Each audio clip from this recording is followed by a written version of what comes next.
and welcome to the DJ Force 10 in Conversation podcast, episode 169. And my very special guest on today's show is Massy, or Massimo, if you will. But he was, or is, the guitarist for the legendary 1 Minute Silence. If any of the people listening to this podcast haven't heard that band, go and listen to it. You can go stream it on your Spotify's, your Apple Music's, your Tidals, all that kind of stuff. Go listen to them. They're just basically celebrating a 20th anniversary at the moment for their second album called Buy Now, Save Later, which was a pinnacle album, I feel, especially for my sort of like... my sort of time, like being a fan of music. That really hit me 20 years ago. So and I was part of their street team and all that kind of stuff, along with a lot of these bands. I've been having a role recently of bands celebrating these 20th anniversaries. It's making me feel old, I'll tell you that. But you know, I look in the mirror and I see grey hair, grey hair on my chin, on the top of my head that's just shiny. So but I just it's been absolutely brilliant doing this. I've got one more next week as well, which you'll see. But this was originally supposed to release on Monday, but I had some server issues, so we're a couple of days late on that front. So I'm re-recording this intro from what I originally had. Not that there's going to be much difference, it's just sort of explaining why this was late. But yeah, no, thank you for everyone downloading these episodes. It's been great. The Pitch Shifter episode, the Head PE, Raging Speedhorn, amazing response to that. So thank you, really, honestly, for that. Their pre-orders should be up now, so do go and get their album. 1 Minute Silence, on that front, they're not really doing anything live as such or anything like that at the moment, but they have released some limited edition merch to celebrate the 20th anniversary of Buy Now, Save Later. So you can get masks, you get hoodies, you get t-shirts, all that kind of good stuff. So check out their Facebook page, which has just been revamped, and do check that out. Also, check out Massy's solo stuff. It's up online. You can go onto YouTube and stuff like that. There's a link in the show notes as well. So do check that out. If you like your sort of like acoustic, as he put it, sort of melancholy, sort of singer-songwriter stuff on that front, but he does all his own instrumentation, production, all that kind of stuff, and it's really good. I really enjoyed listening to it, so please do go check that out. And he's got some other stuff that he's released over the years as well. So yeah, go check all that stuff out. Go check it out now before you listen to the interview, or listen to the interview and then go check it out. It's up to you, but this was an absolute damn pleasure to speak to him. We cover the whole sort of like era of that time, what it was like for him to join the band, all that kind of stuff. And there's just a whole bunch of stuff in there that we go into on that front. So yeah, without much further ado, because I don't think I've got anything else really to say to you or any other news to bring. Looking around me, thinking, is there anything else I've forgotten? No, there isn't. So without much further ado, I give you Massy from 1 Minute Silence. Enjoy.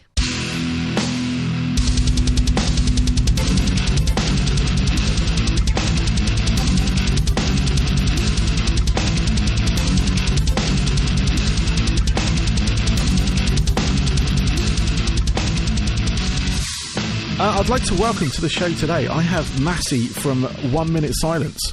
Welcome. Hello. How's it going? Yeah, not bad, man. How are you? I'm good. Excellent. You just asked me like whether whether I'd like to be called Massimo or Massy. Yes. And I'm on this forum, like this music forum. And I put Massimo OMS because I thought it sounded really cool and hard. And then my mate came up and he was like, Massy Mooms? What the hell's Massy Mooms? And now I've like just totally ruined it. Like I'm just this like Massy Mooms on this forum, and I was like, no, it's Massimo OMS. Amazing.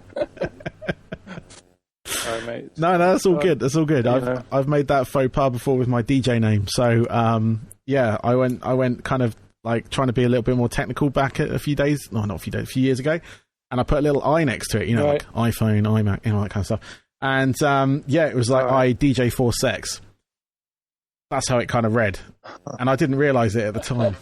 So, which it's not true. I don't DJ for sex. So it's not anymore, anyway. Not anymore. No. I'm happily married, and I don't need to DJ for anything. So that's good.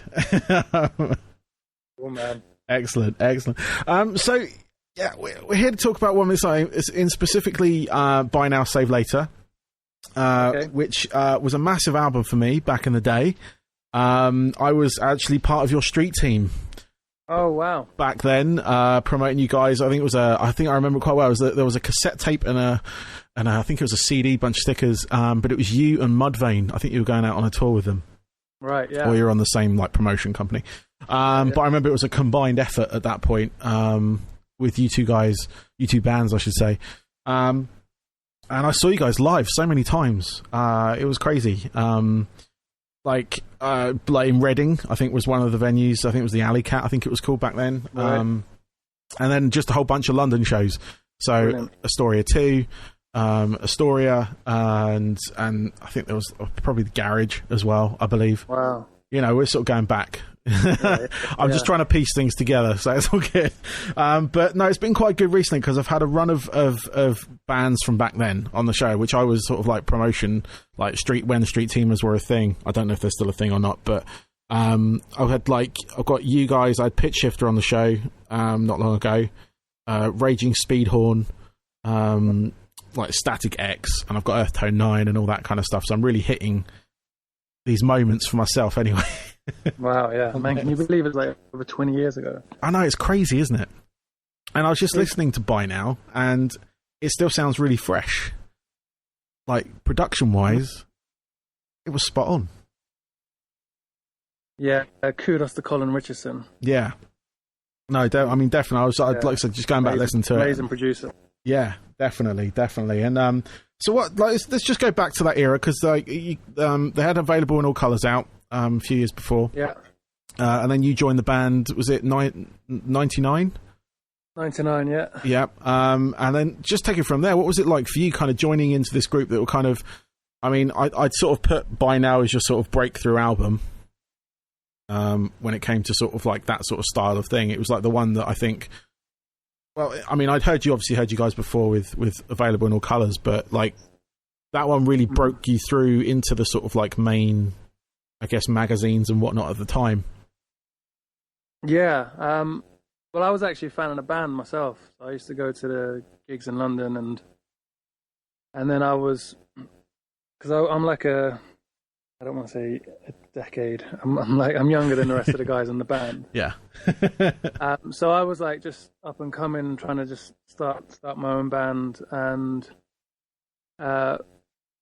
like we were like part of the pit crew and stuff. So Glenn and Yap were in town, and I asked them to come see my band play, and so they came, and it was the same.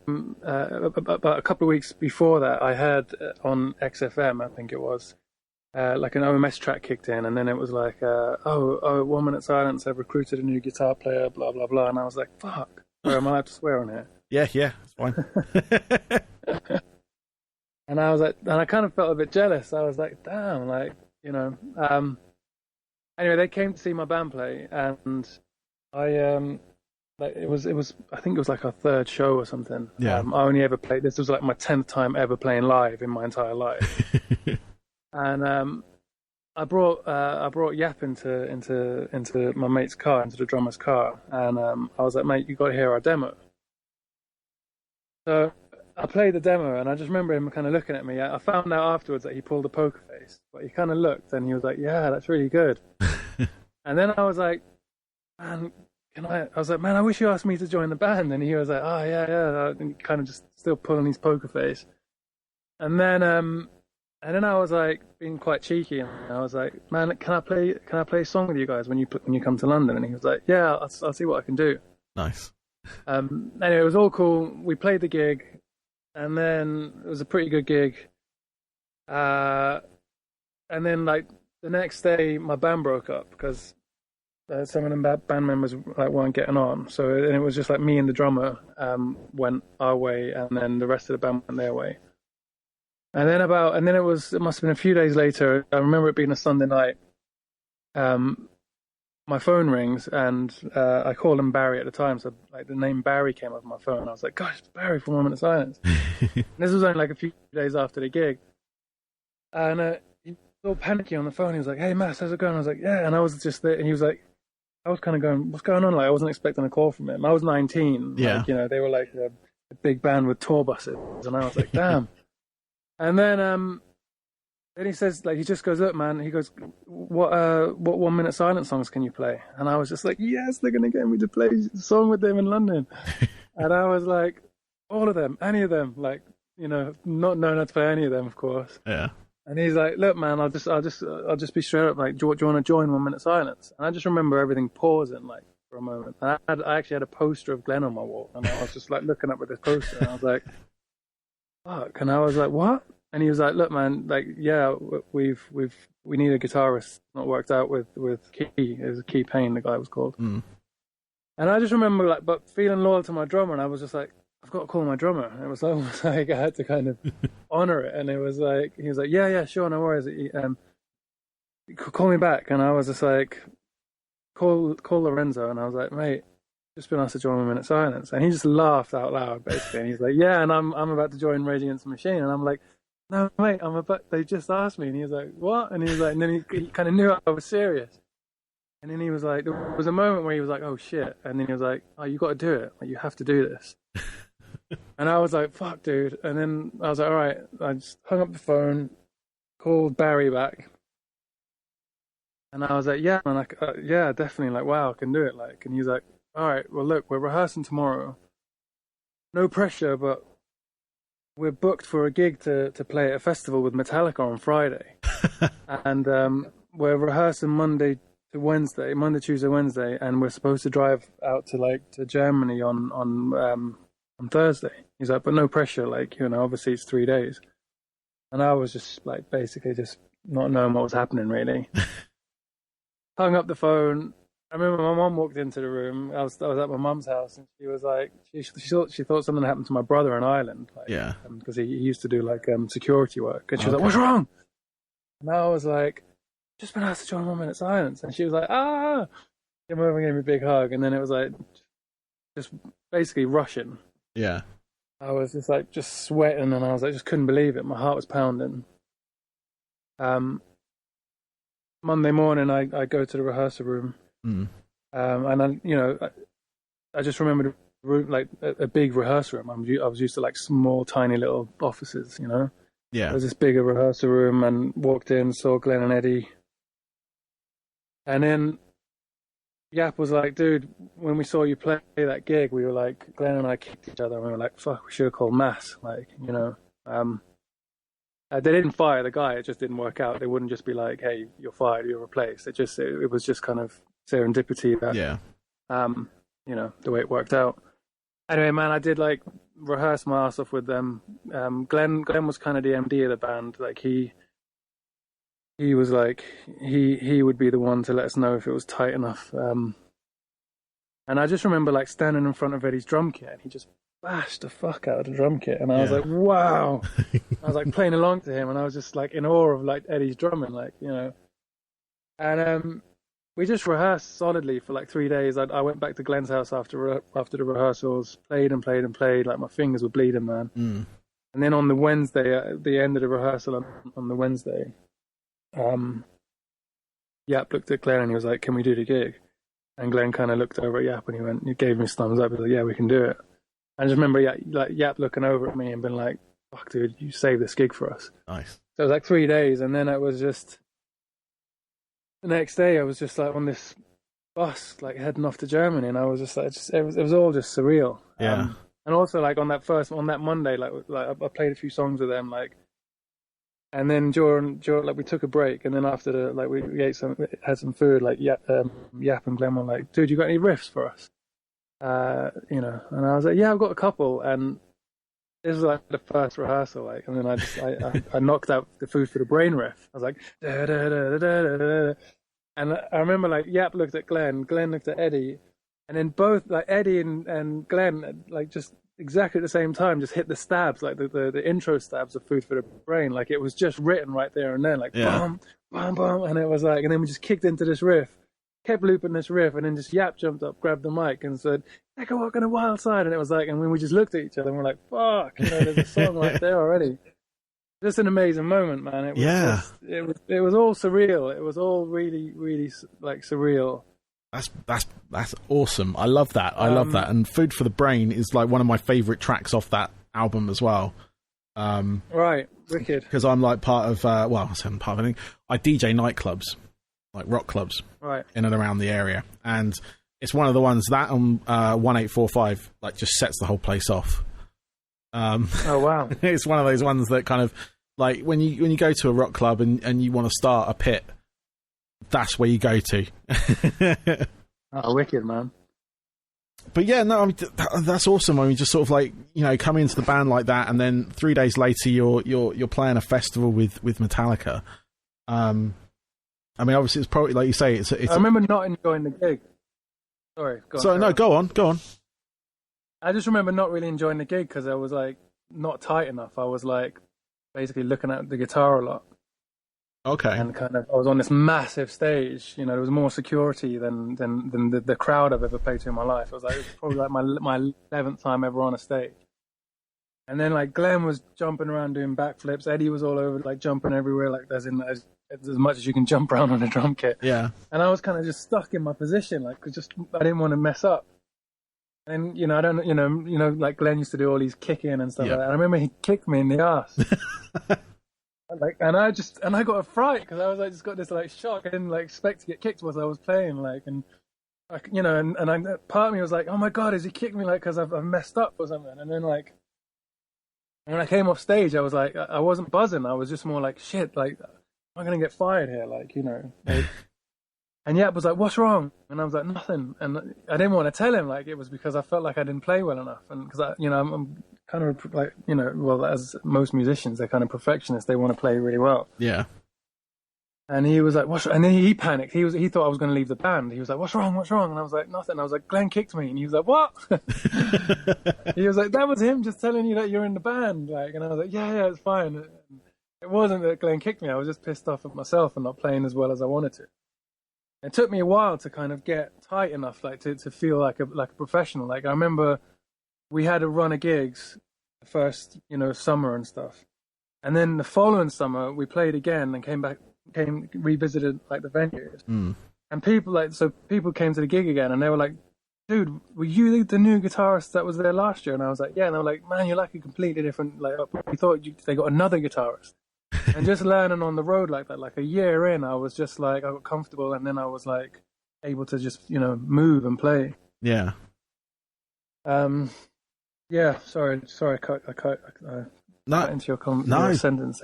Don't worry about it at all. No, this is good. I love hearing all this because it's, like I say, it's like you were a part of a band that was part of my kind of like musical upbringing, if you will. I mean, I was around your age at the same time, so we are probably the same age. Right.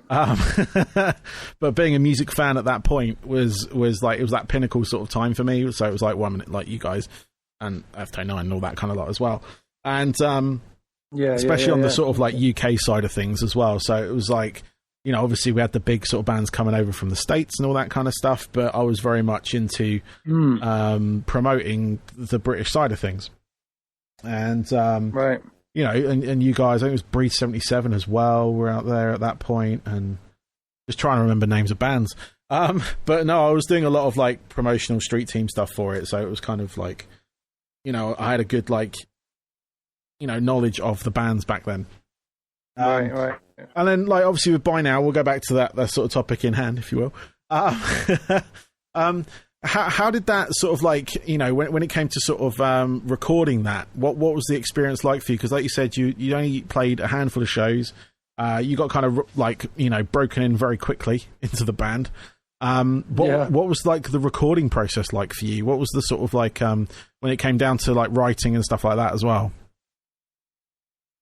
We kind of would basically write on the tour bus all the time. I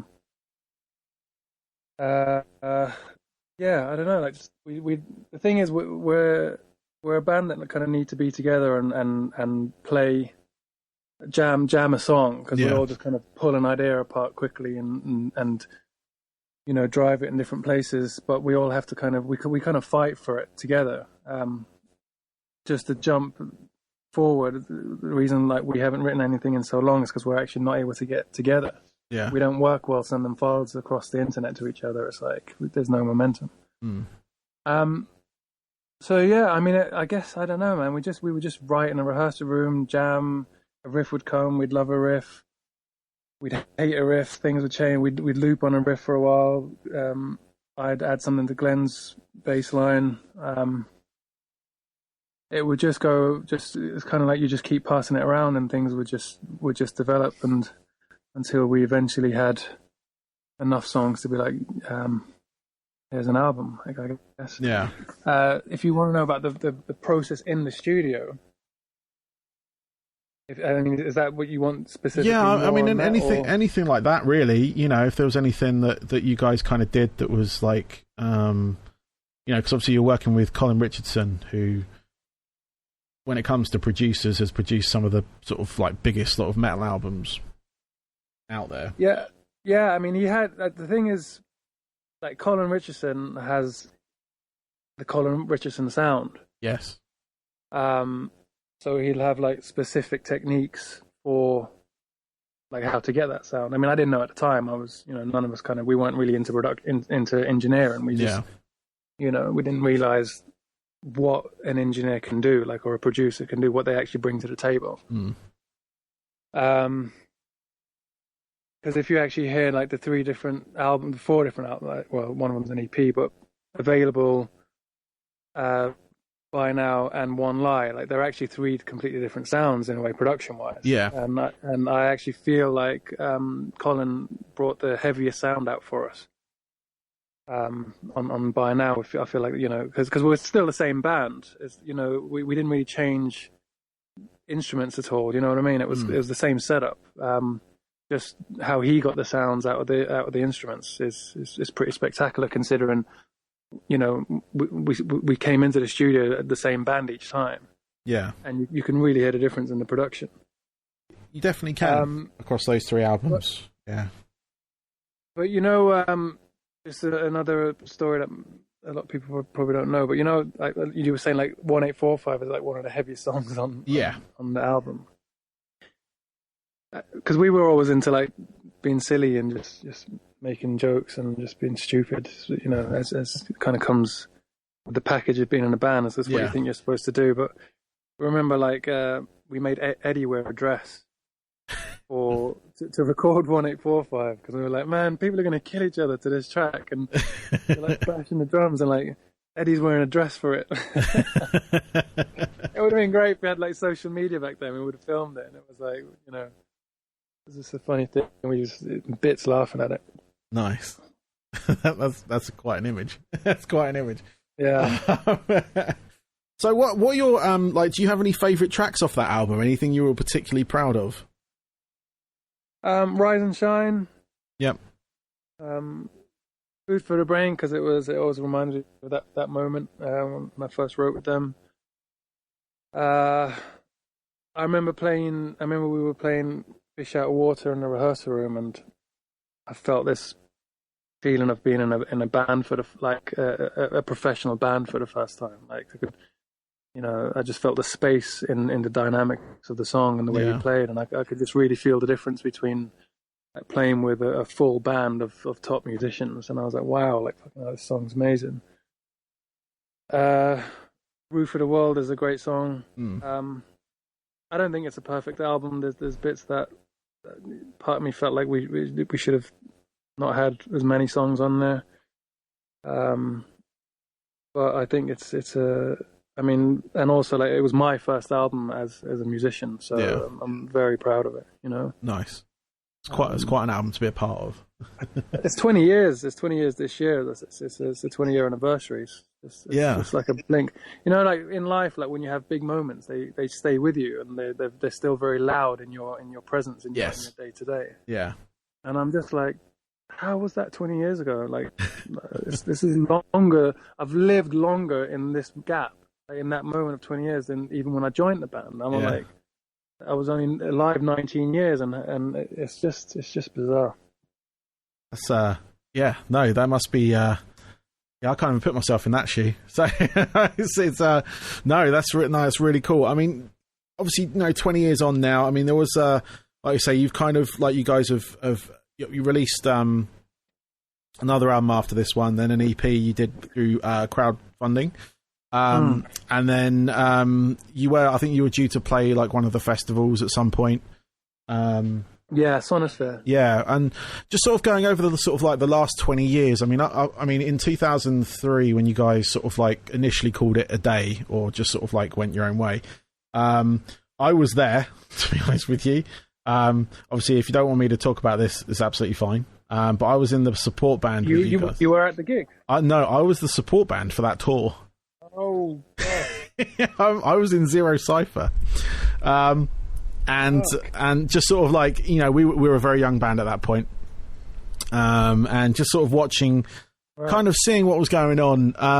Like I said, if you don't want to talk about this, absolutely fine. I was just sort of curious as to the sort of situation you guys found yourself in, because you're promoting a new album. Obviously, you've gone through and you're on, I think, was it Taste Media? I think the album was, or Mushroom? Yeah. One of the two. Yeah, Taste Media it was. Yeah, and I was just curious as to what happened, because obviously we saying I was there, but then kind of wasn't, because we were kind of like, I was actually, to be honest, quite intimidated by everything going on, because it was our first time on a tour bus.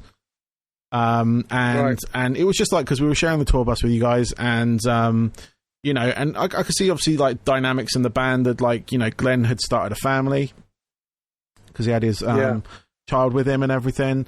And I was just curious as to what actually happened, because we kind of got the note from the tour manager just sort of saying that was it. And then we got sent home. Was sent to a rehearsal space in London. Yeah, it was so surreal. Yeah. That moment as well, because the thing is, it was going on, there was a lot of tension for a while, but like with everyone, like, if I'm honest with you, I think like the band was so political. And I just think it got in the way. It got in the way in the end. It was like it became more about that than the music, and I think even in the shows, it was like it became about trying to kind of change the world too much, and it was, and in hindsight, I mean, it was just like, what are we doing? Like, it got too much. It just became silly. I think it became too. You can't, you don't lose sight of the band. You know what I mean? Like, if there's a time and place, and I feel like there was, some, like, the debates got quite intense between the band members, and I mean, sometimes we wouldn't even rehearse. We'd be like just talking about politics, and it's like, that ain't. I don't know. I just. That was something I did notice. I didn't get into that side of it, but my front men of the, because we had two front men of the band. They were sat down with Glenn and Yap, and they were asking them very sort of like political based questions and things like that, which I know they found a little bit like. It's just. It's too much. It's just like it's just. I feel like it got too much. It got too much for everyone, and it was almost like the fun came out of it as well, because it was like there was just like this guilt trip, this guilt that the world was falling apart. And I mean, you know what? It kind of is falling apart, considering like everything that they were talking about and things were being said is kind of happening and happened. Yeah. But at the same time, it's like there's only so much you can do. Like, I'm not, if I'm not going to try and break up every single fight in the world and run, jump, if I like, if something happens in front of me, I'm going to deal with it. Like, I'll but I'm not going to like try and be the hero and fix the world. None of us are Superman, or it's just, unless you want to go do that, do it. If you're, the thing is, if you can't see that you're actually having a negative effect, like things are actually getting worse, because you I might be preaching to you and telling you the world is falling apart and this is why, but you've come to hear me play guitar, and like it's your night just to relax, and it's like sometimes there's a time and place for things, and if it just becomes that, and And I'm not saying that was the issue. That wasn't, I'm just saying that kind of added to it. And Glenn had a family. Eddie got really ill with celiac disease. Yes, And it was also like the band kind of peaked for a bit, and then we dipped, and then we got a new record deal, and then they had 1 foot in, 1 foot out, and we worked hard. I mean, the band worked hard like years before I joined the band, and then the momentum was happened for the band, and it kind of stopped, and then it was like that trying to push it again, and we don't know. We don't really know. It just everyone got tired. I think. I also think there was just too much weed going on. Fair enough. I think I think I don't know myself. I can only speak for myself, not the rest of the band. But I saw some photographs recently of around that time actually. Yeah. And I lost so much weight, and I was like, damn, because I mean, I used to box before I joined the band. I was quite healthy. I was into my fitness and sport, and I lost so much weight, and I remember like just not actually being in a good mental space by the time the end, like by the end of the band. Yeah. And the thing is, it's like I joined a band that were extremely like intelligent, and they were like hyperactive guys, really political, and it could have been a sex, drugs, and rock and roll act. Like, let's just we're a rock band, but it was it was almost like an education for me, just to listen to all these conversations and to see the world, and they brought like I didn't really have a clue. Like I didn't kind of grow up. I don't know, very in a academic or in a well-read environment, if I'm honest. And all of a sudden, it was like these guys were like reading Noam Chomsky, and I didn't even know how to read these books. I'm like, shit, what's going on here? And it was amazing though, because it I had like my emotional intelligence is pretty high, but it got so political, and then at like the times when I was supposed to be enjoying this amazing thing that I've my dream, the thing I was working towards, I was actually feeling really shit about life, because it was like, oh, but there's all this shit going on, and all this sadness, and all this like people are poor and people are dying, and there's bombs, and oh my god, everyone's bombing each other. And then it was like we would like taking like mushroom trips and acid trips and like taking drugs at the time, and my brain was just getting warped, because I was just like and then I would like meet people and be like, we've got to change the world, and tell people like we've got to, and it was almost like, dude, you're just losing the plot, and you're just you don't know, like I don't, and to be honest, I didn't really, I still don't have a fucking clue what's going on in the world. It's too complex. Like we all think we know, like we all think it's this, and it's Brexit, and it's Donald Trump, but there's almost something that's like no one really fucking knows the magnitude of it all, like or at least I don't. And if I'm trying to convert people and change people into, I mean, you were there, man. We probably did it. Your band probably would have got nailed to the wall. Like, the conversations wouldn't have been a normal conversation. No, I'm kind of glad you were there now. Yeah. It would. They weren't, from what I gather. Like I'm quite reclusive, so generally I'd set up for the show, do the show, and then I disappear to my bunk.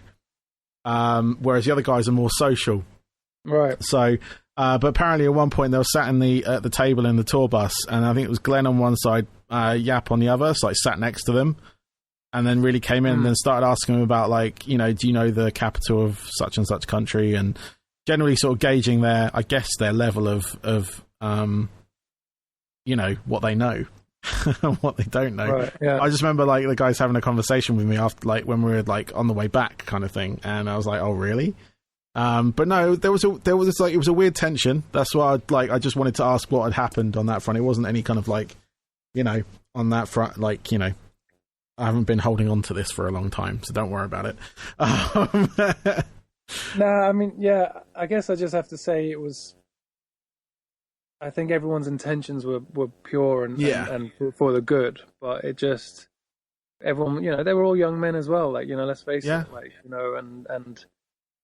and they were, everyone was on a journey to refine themselves, and like we do stupid things sometimes, but we'd reflect on it and be like, I'm not doing that again. Yeah, I mean, yeah. hey man. I mean, I kept in touch with Eddie afterwards. Right. Because I think I'd previously interviewed him for I was a fanzine writer for a little bit as well, back when I was younger. And no, I kept in touch with Eddie. Obviously, I know he went through that celiac, or he's still going through celiac disease and stuff, and that's kind of inhibited his drumming. I think he went on to do New Disease, didn't he? Which was the band after. He did, yeah. Which I think I saw in London. Which is the irony to join a band with that name. Yes, I know, right? I don't want to say it, but yes, definitely. But no, it was cool. I mean, like, because that album you guys released, it was a really good album as well. I really like I Wear My Skin off that album, and God, I can't remember the other one. There was another track. Revolution was another single. Revolution, that was it. I thought it was a really good album. It was kind of like it was a jump away from the other two albums, if I'm like kind of going that way. Like there was a lot of like you're working more like sort of different time signatures and stuff like that was the sort of like main difference I sort of felt from it. Was that a sort of a deliberate thing on that front? Was it sort of trying to change that, like not change the direction of the band as such, but show, more flex when it comes to sort of musical style? Yeah, I guess not for the sake of, but it was just more like the other stuff was like loop and riff bass, really, weren't they? It was like here's a riff for the verse, and here's a riff for the chorus, and here's the same riff for the verse, and here's another riff for the chorus. And I guess there's only, I don't know. I mean, I felt like Glenn was really trying to push. Glenn's like one of my favorite musicians. Like he really tries to just push rhythmically and pushing. I mean, like just always trying to go further and trying to push the envelope. And I guess also, I mean, do you know what? We were listening to OK Computer on loop for months at one point, and I think that really influenced us. So it was quite I don't know if that was a great idea for a really heavy metal band to be like looping on OK Computer, and all of a sudden we're like playing these long intros and stuff. I don't know. It is what it is. I guess the thing is, it's very hard to, unless you've got like a brief to work towards. Yeah. If you're a band that makes your own decisions, and you only play with what you're vibing. Yeah. Not because it's like, oh, we have to play this because this is our bracket and this is what we have to do. I mean, given the guys are also the whole point is like that they were like rebels, really, weren't they? It was like fuck the system, fuck this, fuck that. It's like we're gonna, we're doing us. So it's if they're whatever they're feeling, they're gonna play. So yeah. And I guess that's where we were at the time. Yeah. No, I mean it was a solid album. I really enjoy it. And then if we fast forward a little bit, you guys sort of like came back with a crowdfunding project to produce some more music and some merch and stuff like that, and a sort of mini live show and whatnot. So how did obviously, like you said, you guys don't work well as sort of like separate entities. So like you say, sending files to each other doesn't work with your sort of like flow, if you will. Yeah. So with the Fragmented Armageddon EP, how was that sort of like born? How did that sort of come about? And what was sort of like what were the general aspirations for it at the time? We definitely wanted to play again, but we wanted to come back with like a more modern sound. Yeah. So we approached Tech Itch, a guy called he's like the godfather of drum and bass. He did a remix for a project that Yap was involved in called Pink Punk. That was very, very electronic based. So we were kind of trying to blend like a form of Pink Punk into OMS, so it just becomes pretty like a big like a modern sound, really. Yeah. So I actually had the privilege of like Tech Itch. He was in LA at the time, and he came over to London and lived with me in my studio flat, as in like my flat with a studio in it. Yeah, nice. to work with us. And so I had this like world-class drum and bass producers living with me for a bit, and so I picked up so many tips, man. Good. I was so lucky for that. I'm a massive drum and bass fan, so I know him very well. So yeah. So Glenn and Martin were in Bradford, Leeds. That's where they live. Yeah. And then it was just we thought we could do it. Like we'd send the riff, Yap would come to mine, he'd put a vocal down. We'd send it to Glenn. Glenn would like it, not like it, or do something, send something back. But the process became really slow.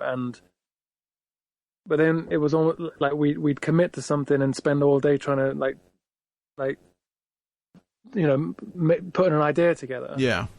And then send it to Glenn, and he'd be like, "No, I'm not liking it," or vice versa. And then it was like we'd kind of get a bit, because we were like buzzing in the room, like, "Oh, but it's awesome." And then he wouldn't like it, or vice versa. Then the other person would just lose momentum, and then we kept doing it for a while, and then we realized months went by, and it's like, dude, we're not able to fucking finish a song here because we need to get together. And it was just that. It just drifted and became harder to. And we've got like piles of songs, like ideas, half finished songs, but it was like none of this is working and none of us got into the room to play and actually, like, we had like one week of a 5-day rehearsal when we were going to go and record the EP, but we only ever got to finish 2 songs, and it was actually a flop and a nightmare to the way we did it. It kind of we did it wrong. It was a hard lesson to learn. We just kind of. Yeah, it was a bit of a nightmare, if I'm honest. I was just asking about it because I backed it. I got the CD and it was the memory card, USB memory card, and I did actually get invited to the studio performance thing you guys did as well, but I couldn't get there. I couldn't make it. I already had a previous thing to do, unfortunately, which was a bit gutting. But that was in Hackney, I believe, wasn't it? That's right, yeah. It was in rehearsal studio somewhere. But I backed it. I mean, I got what I sort of like backed for out of it. I know there was some like issues in sort of like when you had at the time, like obviously, like you say, the songwriting side of things, which is the most important side. That obviously you guys had like issues with that side of it. But no, I was just sort of kind of looking forward to seeing you guys come back and play live. That was my thing. And the fact I couldn't make it to that show, I was just like, it's been so good. Just sort of being that close in there. I don't know, how did that show go? If you can remember. It was a rehearsal. It was like we just invited people down to the rehearsal room. Yeah. So it was pretty cool. It was, it was, the thing is we just didn't have enough new songs, and it was, it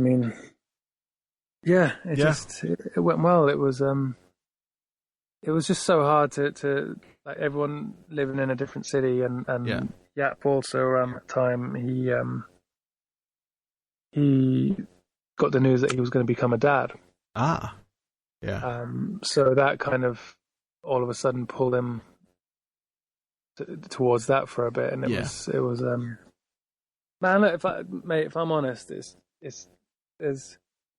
a side of me that feels really bad for the pledge thing. I feel like it was badly managed. I also think it was a really wasted opportunity for us because our fan base are so loyal and so good to us. But it was just we made mistakes. I don't want to point fingers at people. We were all, we're all grown men, and but we did try our best. Like we were banging our heads for so long. It was, before we knew it, it was like, dude, this has been years and we haven't delivered anything. We have to just put our hands up and say we've lost this one. Yeah. So yeah, it was a bit of and it was bad for us, I think, and we got some negative comments from fans because we also didn't deliver on some of the products that that we were going to do, like a live DVD. And the thing is, it's like the manager we were working with as well was like he was still throwing everything at us. Yeah, do a live show, we'll do a live gig, we'll sell your guitars, we'll we'll do this, we'll do that, and do a remix. And everything was like, trying to create something. And it was like, dude, calm down. We haven't even written a song yet. Like, it's almost like with Pledge, I feel like you almost, like, you should almost have your product nearly ready and then do the Pledge. Then bring in the funds to kind of just take it to that next level. But we were all kind of a bit naive with it. It was all a bit. Yeah, I mean, it was a new thing back then as well. It wasn't like especially for music, it wasn't, the sort of like, there were still bumps in the road when it came to crowdfunding. Like you say, generally, I found it when bands have kind of approached me and asked me about that sort of side of things. I said, always have something ready. Like, put yourself into it first, invest yourself into it first. And then once you've got something to sort of like get the ball rolling, then you can kind of, go for the investment elsewhere, the financial side of it. But that only comes from like experience and just sort of like, going through it. And then, I've got a great idea. I've got a blank slate, and then I need this amount of money to do it. And then as you go along, you realize you need more money. You need more, you need more time. You need more resources, which, it does happen. It's a learning curve, and unfortunately I think you guys were one of the ones that had to sort of have that learning bit done or do that bit for the experience. But, you're definitely right. Whenever you do the Pledge things, it's always good, or it's best to have at least something done already.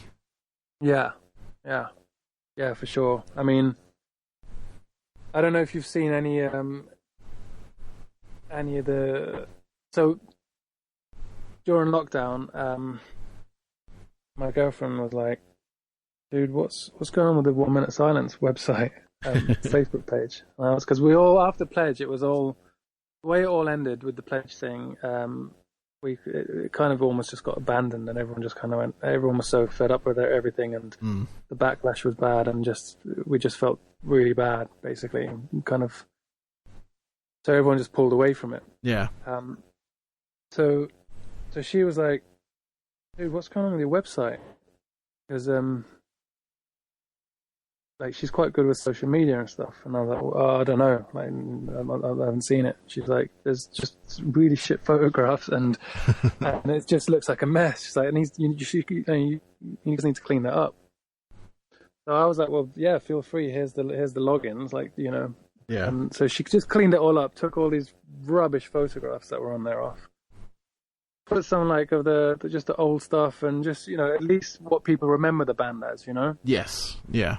And then we just got this awesome response, like everyone just saying, "Oh my God, OMS, we love you guys, come back, play, one of the best live bands," all this. And I was kind of like bracing myself for like, "Oh, you wankers, you fucked up the Pledge," like, And I was just like, "Has anyone said anything about the Pledge?" And she's like, "No, like, it's cool, like, you're all right, like, it's, I mean, people are forgiven." It was like, you made a mistake as a band, you didn't kill anyone, you know what I mean? Like, you just, and no one actually mentioned the Pledge, which is, and respect. I mean, I'm sure now everyone is. It's a reminder. Everyone's going to go, "Oh yeah, the Pledge." And they're going to get an onslaught of emails about the Pledge. No, but it was just an awesome response. It made us feel like, oh, good. Like, thanks, guys. We appreciate, just that loyalty. And then we opened up an Instagram page. Yep. So we've just trying to build that again, and it was because it was the Buy Now anniversary. It was like, should we just do a few T-shirts and stuff and hats and a bit of a Buy Now thing? Yeah. And people started buying the merch. We've got like we're just doing a limited edition run for the Buy Now stuff. And I've got some ideas. Glenn's got some ideas, and we were thinking, should we go live again? Should we do this? And we were going to do it. We were thinking, yeah, let's, And then the lockdown thing kicked in, like really kicked in. So we're back to that place of, nah, man, I'm not sending you files. We're not doing it that way. let's not even attempt to do it that way. So where we're at right now is, when lockdown ends, I'm possibly gonna just head up to Glenn and maybe just have a jam with him and see what happens. I'm not quite sure. I mean, I'd love to, with all this momentum on social media that we've got recently, and everyone's like, "Oh my God, are you guys gonna? What's happening? Like, why have you come back? Why, you know?" I'd love to say that we've got a gig lined up, and we've, you know, but we haven't even rehearsed, we haven't even jammed. So, but there is definitely the feeling of we'd love to one day. But by then we'll all be in Zimmer frames. I'd still come and watch. Don't worry, because I think it's like bands like you guys, like, because you do have that kind of like political kind of like stance and sort of like ethos that it now is. I'd say, I mean, any time to be fair, but right now it's bands like you guys that would get a message across. Because it was you and like I say, back when I was like young, it was you guys and Pitch Shifter. You know, you both had your own sort of like political kind of messages, if you will, or, you know, anti-political messages. And I just sort of like, I really kind of like, it was a good way of like, you know, as much as it can get too much, but it was also a good eye opener because you don't always see everything, you know, and it was a good way. Music is a way of getting that across. In that case, in that sort of side of things. And obviously you got the big, like, you know, Rage Against the Machine and stuff like that as well, which is you know, one of those sort of juggernauts, but they only come out of the woodwork every so often. But no, I mean, if you guys can get it together, that would be awesome. I mean, I still follow Yap on socials and stuff, and I'm like, I've got a couple of his Pink Punk releases and all that kind of stuff, and how actually, that was one thing I was going to ask. How did the relationship or the working relationship with Tech Itch come about? Because, like I said, I'm a big drum and bass fan. I mean, I'm a DJ, so that drum and bass, like that early drum and bass, was my kind of like meat and potatoes, if you will. You know, him, Goldie, Photech, and all that kind of stuff. How did that come about? He, I think he knew John Hendicott, who was the producer for Pink Punk. Okay. And so because then Tech Itch did a remix for Pink Punk, and then we just got in touch with Tech Itch and was like, look, we're thinking of doing an OMS show. Would you want to get involved? And he was like, yeah.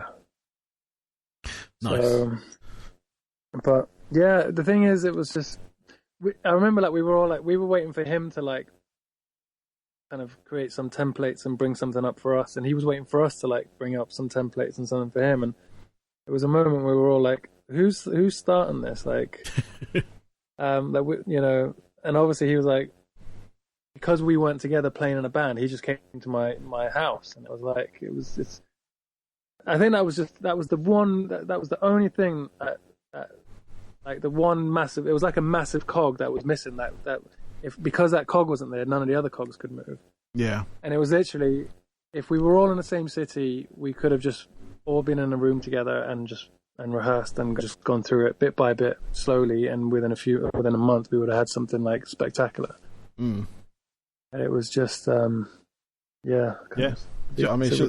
it's the way the sort of like the cookie crumbles, if you will, on that way, you know, because it's sort of, you know, where your strengths lie, basically, and you know, the situation you found yourself in, unfortunately it didn't pan out as you sort of like, you know, hoped it would, but there's still time, you know. I'm gonna push that angle, you know, there's still time, you know, after lockdown is kind of eased and really kind of so I don't think it's going to go away as such, COVID, but, you know, I think, you know, once things become a bit more open, you know, if you guys can get together and get something to happen, it will happen at the right time, I reckon. So, well, I just watched a documentary on Netflix with the Rolling Stones, and I'm like, there's loads of time. Exactly that. So, like, obviously with the merchandise you got, what have you got left on the sort of like buy now stuff? Have you got anything left that you're still sort of wanting people to pick up? I know you got masks and things. Yeah, it's just if you go onto our Instagram page, or the Facebook, there's a link to a shop, like an online shop. Yeah. And there is buy now t-shirt, available t-shirt, buy now hoodie. Cool. A cap, buy now cap, and a mask. But we've just done like it's limited edition, so we're going to just do a run of 100 each or something. Yeah. So we're going to close it down soon. Okay. Yeah, I mean, the thing is as well, we don't want to just be a t-shirt company. We want, we need to like create new music for people. Yeah. Yeah. But yeah, I mean, so, you keep that 20-year thing going though, because it's, it was a good time back then. Yeah. I mean, do you know what? If, in all honesty, if we kept the merch thing going for a bit, and we ended up, it's kind of a way of creating some fun so we can all get together again and actually pay for rehearsals and do it. We that's kind of, because we're not going to do a pledge thing again or anything like that. So I guess the merch thing is kind of the way that we can create enough funds to get us in a room again. Yeah. In a couple of years, it'll be the other album's 20th anniversary. So, Oh, that's what you mean. Like, yeah. Gosh. Yeah. And then we could do a 30-year anniversary. I think it'd be 30. Like, guys, we're still trying to get together. Yep. That'd be hilarious. So what are you doing now then? What, like, away from sort of 1 minute silence stuff? I know you've got some solo material out there. You got a track you put up a couple of months ago called Old Fashioned. What are your sort of plans for that? Is that just sort of something you're kind of doing to kind of, keep the creative flow going? Or it's exactly that, actually. It's something I've got control over. I mean, I've always loved melancholy, mellow music. Like, it was just always, I've always been drawn to that stuff.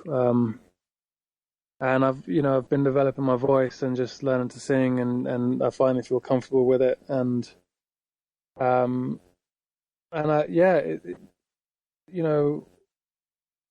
got control over it all, and I love that. It's like if no one can let me down, I can't blame anyone if it doesn't work.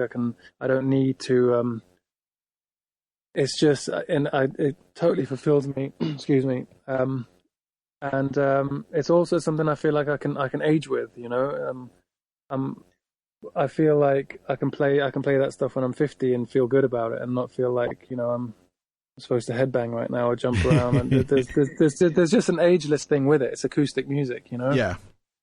And I'd love to. I guess what my plan is, if I don't ever do a heavy band again, my plan is just to keep writing this kind of acoustic stuff, get to a place with it where I've got like 10 songs, or at least enough to put a gig together, and then just find the right musicians who love it and want to kind of take it live with me. It's got that Old Fashioned track because it's had a good reaction. It's really hard to. You know what? It's really difficult to plug yourself when you're the producer, the singer, the mixer, and the engineer, and someone who's done all of it. Because it's like I'm so close to it. I'm like, I don't even know if this is music anymore. Whereas when you're in a band, it's like you're almost plugging other people as well, and you all feed off each other. And but it's I've done no promotion for it. I kind of just put it out there and just hope people like it, and then it'll everyone kind of hopes that something goes viral online, and you almost don't have to do any work, because if people love it, they love sharing stuff that they like. Yeah. But then also, like, I've realized you do need to still promote stuff. But right now I'm just kind of building up tracks and just cool. It's building. It's growing on Spotify. But sometimes, man, I look at it and I'm like, dude, you've got like 2,000 plays on something, and then you look at something like Maroon 5 and they've got 200 million plays, and you're like, what the fuck's going on? Yeah, it's crazy, isn't it? It's so mad. Thing is, mate, I'm just gonna always do music, and if I'm not playing music or creating or being, I'm in a very privileged position as a musician, because I can actually mix, engineer, record, I can sing, I can write lyrics, I can basically what Old Fashioned is something that I've done by myself. Yeah. Like 100% by myself. That's it. I managed to, from one idea, and it's online, and it sounds good. So if people do like, anyone listening, you do like mellow music, just check it out, because the thing is, it's like I know I can do that, and I can keep doing that, and it's just going to get better and better, and that's improving. Yeah. So that for me is like it's kind of my sanctuary of like, okay, I'll always have that as my base level safety net of being able to be creative and remain a musician and a producer. Nice. I also did a project called Muto, which was kind of like a heavy version. It was kind of like pink punkish. Oh, and Massy. Like I was trying to like do some like rappy vocals and stuff. It was a stepping stone. You know, I listen back now and I'm like, oh, okay, I could have done better. And I also wish I put some electric guitars in it, but I was like Tech Itch influenced, and I went all electronic. Yeah. But I think it would have been good with guitars. But again, that's something I've done by myself, and that project I got someone else to mix. But I'd like to also do another Muto EP. That's just for people listening. It's MUTO with dots, so M.U.T.O. Okay. And EP is called Monster Goddess. And that's on Spotify. I was proud of it. It was. I worked extremely hard. It was something I did by myself. Nice. So again, I just want to be able to do it, put music out there. Yeah. At the highest level. It's just when you work with other people, it just brings a different ingredient to create a different dish, really. Yeah. Definitely. So see what happens. I'm going to check out Muto. I haven't checked that one out. I don't think I may have, but I don't remember if I have or not. But no, I really enjoyed Old Fashioned. It was like a real sort of takeaway, like from what I would normally associate you with. And yeah, no, obviously keep it going. Once you get stuff going, you know, written and all that, keep going. Yeah. What about yourself? Are you still playing? Or? No, I mean, I'm DJing. What were you playing in the band? Sorry, I was the DJ in the band, so I was doing the scratching and the loops and all that kind of stuff. And I still DJ rock clubs when they're open, obviously.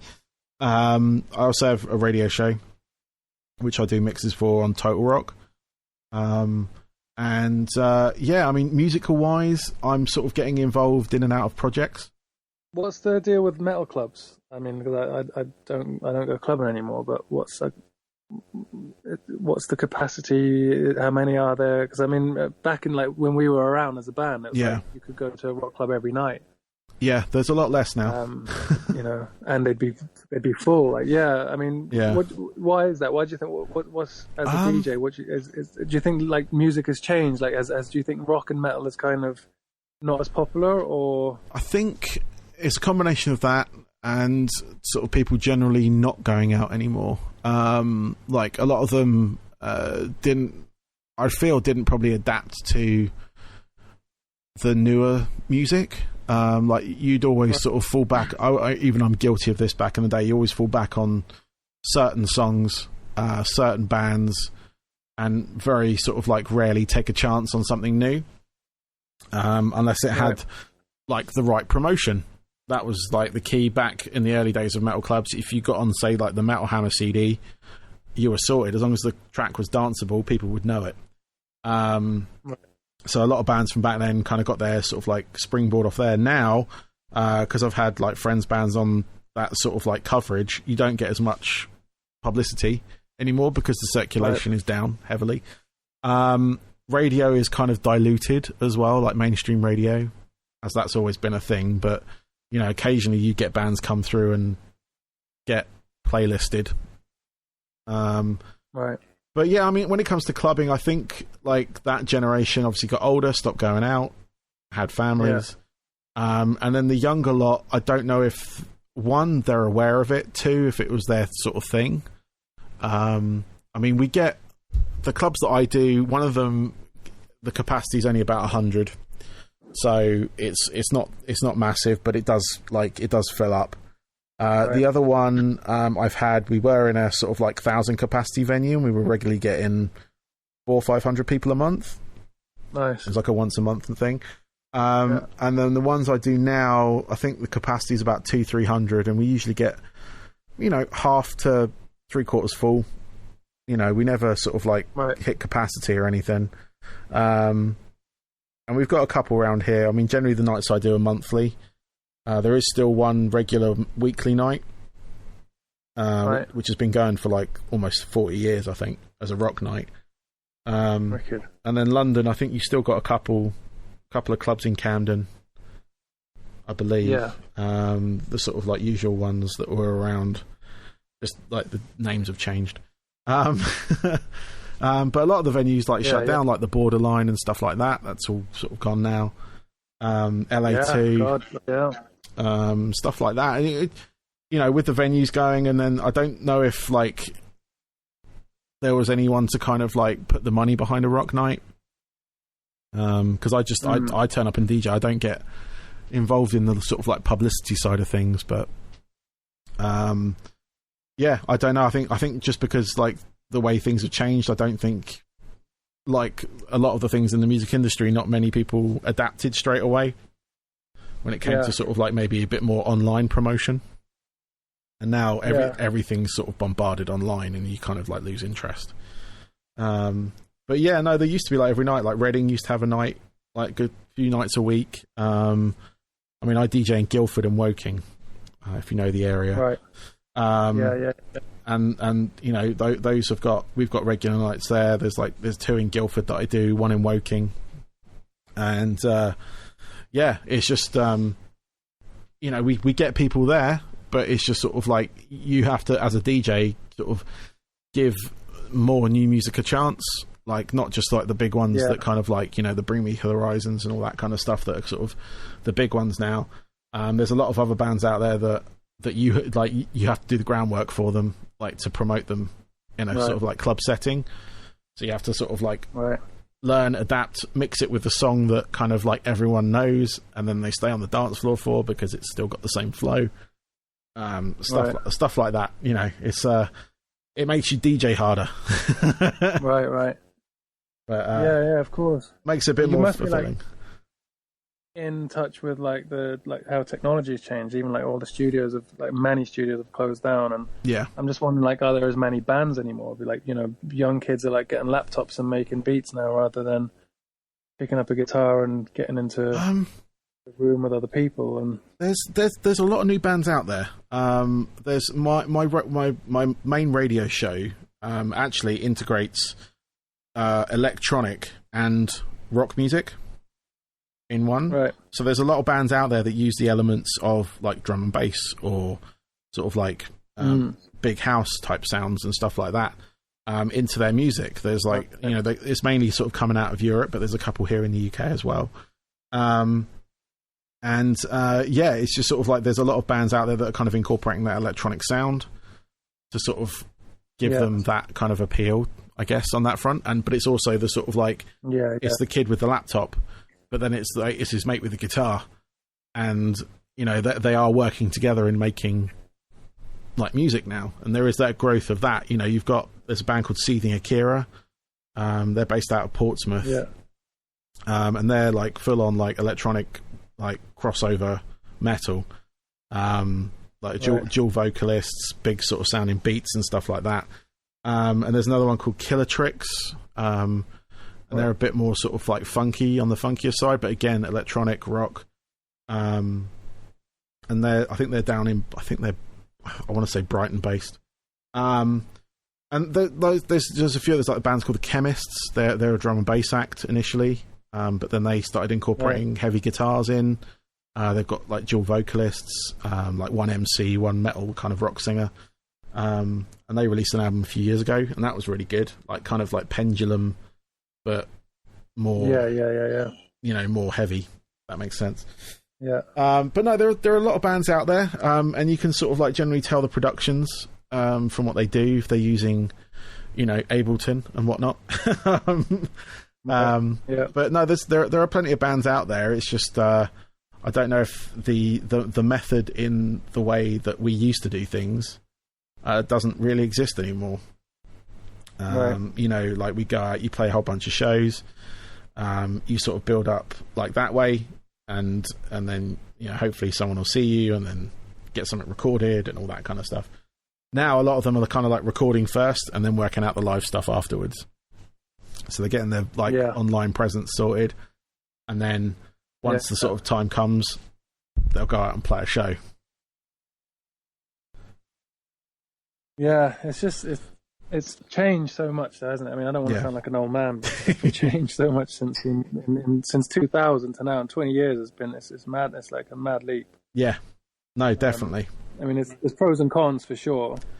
Just very different, and I just feel like I mean, people just, I don't know, it's like, let's say like you heard about a 1 Minute Silence gig and it was like, oh my god, it was like they tore the roof down or something, and it's like, now like everyone is filming it, like, everyone's filming your show like on a phone, so some people like see it on YouTube and they're like, I've seen it now, I don't really need to go and see it. So it's like, no, there's a lot to say for the sort of like, there's some artists that don't allow phones on during their shows and stuff. I mean, can you stop that though, or is there a way? I don't know. Some artists have tried. They've tried like taking the phone off the audience before they go in, or which doesn't work at all, because people won't give up their phones. Right. But I mean, I don't know. It depends on I guess what you want to do. I mean, you can. I think the best way is just politely asking people not to do it, because as soon as you enforce it on someone, it's like anything people are trying to enforce on people, people won't do it, or there'll be like an upturn and a backlash, and you'll be like, oh, maybe I should have been doing something else. But I don't know. It's I mean, I've seen it. I've kind of like seen like notices up in venues when I've gone to shows saying please don't record, please don't have your phone out. But then I've seen other bands encourage that, say have your phone out, record the show, put it up online. But I guess it ultimately depends on your level and what sort of what your presence is like online, because in theory you should get the streaming bits from it, as long as the algorithm picks up your copyright, right? Because I've noticed when I've put music on stuff and immediately on YouTube you get like a thing come through saying this song is copyrighted to such and such. But I don't know if that happens with live music, right? So, but yeah, I don't know. Oh, mate. Well, man, I'm going to let you go because obviously I've kept you long enough on this front. But thank you. It's been a pleasure. Thanks. And for the record, I just to go back to the beginning. Like, I don't want to feel like it was a negative ending for the band. No. And everyone was just on a path, and I mean, at the end of the day, it was just a band, and it was time to let it go. But we're all still friends, and everyone's like we're still bros, and we laugh, and we laugh about the times we had, and maybe one day we'll do it again. Yeah. No, I look forward to it. If you guys can get that together, I will be there. Definitely on that front. Come and DJ for us. Oh yeah, no, definitely. That would be awesome. We owe you only for like pulling that tour on you. Oh no, don't worry. You don't owe me anything. Don't worry about that. I'm like I said, it was just being a fan and then being on the road with you guys and then watching it kind of like implode, if you will. It was like, oh my god. And I was just sort of curious as to what, because we never got told what happened. Obviously we knew you guys were kind of like calling it quit, but I didn't know if anything was going. And obviously, like you said, it was just that time where things sort of like became out of focus and whatnot. So, you sort of like concentrate harder on one aspect when, you sort of look at the other aspect of where you're sort of like, you're in a band. It's a band. It's not a a political rolling machine kind of thing. So yeah. No, but no, like I said, you don't owe me anything. Don't worry about that. I can put that on my resume. You see, so on tour with 1 Minute Silence. It's only for 1.5 dates, but it was fine. But yeah, no, I just want to say thank you for doing this. I really enjoyed it. Like hearing the stories and all that kind of stuff around that time. And like I said, I hope you guys can get it together and sort of get out there and see if you can do do something. Obviously no pressure. But we'll announce it anyway on we've got the social media up and running now properly, so yes. we will try and announce stuff. And and thanks for listening to the old fashioned track. Be great if stuff like that got picked up as well, so I could keep doing my dream as a musician. Yeah, no worries. I'm going to link everything with the show, so I'll link that with it as well to the YouTube video and whatnot. So, mate, absolute pleasure. Cool. Thank you so much. No worries, man. Definitely have a fantastic rest of your day. All right. Take care, bro. Cheers, man. Bye, man.